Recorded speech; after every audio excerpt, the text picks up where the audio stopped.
مثال کے طور پر حضرت عمر فاروق رضی اللہ تعالیٰ عنہ فرماتے ہیں ایک آدمی کے رخسار اسلام میں سفید ہو جاتے ہیں، ایک آدمی کے بال اسلام میں سفید ہو جاتے ہیں، لیکن اس آدمی کی ایک نماز بھی اللہ کے ہاں قبول نہیں ہوتی۔ پھر علماء لکھتے ہیں کیوں؟ کہ اس آدمی کی نماز میں کمی پائی جاتی ہے۔ مثال کے طور پر آج کل ہم دیکھیں اس زمانے کے اندر ہر مسلمان کی نماز میں کمی آتی ہے۔ کس طرح؟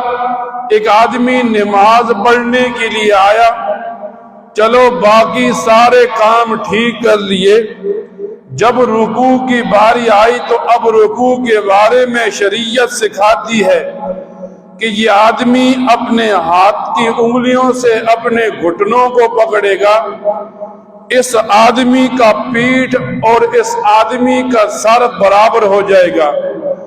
جب یہ پیٹھ اور سر برابر ہوں گے اسے رکوع کی کیفیت کہیں گے۔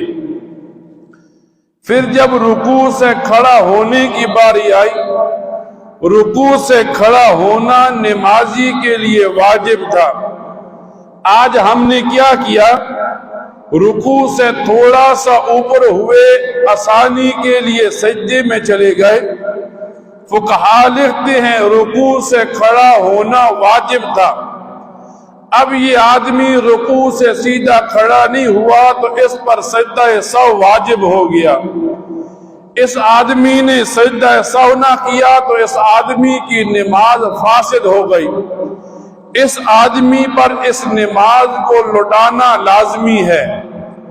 پھر ایک آدمی سجدہ کرتا ہے، سجدے کی حالت میں ایک مسلمان گیا تو سجدے کے اندر 2 پاؤں کا، 2 گھٹنوں کا، 2 ہاتھوں کا، پیشانی اور ناک کا زمین پر لگا ہونا لازمی ہے۔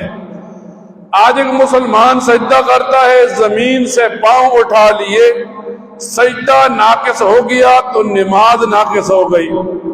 پھر 2 سجدوں کے درمیان بیٹھنا مسلمان پر واجب تھا، لیکن مسلمان نے ایک سجدے سے ابھی آدھا سر اٹھایا تھا پھر سجدے میں چلا گیا۔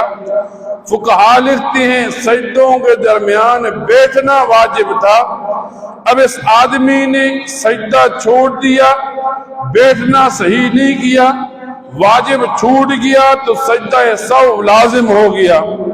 اب اس مسلمان کو علم نہیں تھا سجدہ سہو کے بارے میں، نماز باطل ہو گئی۔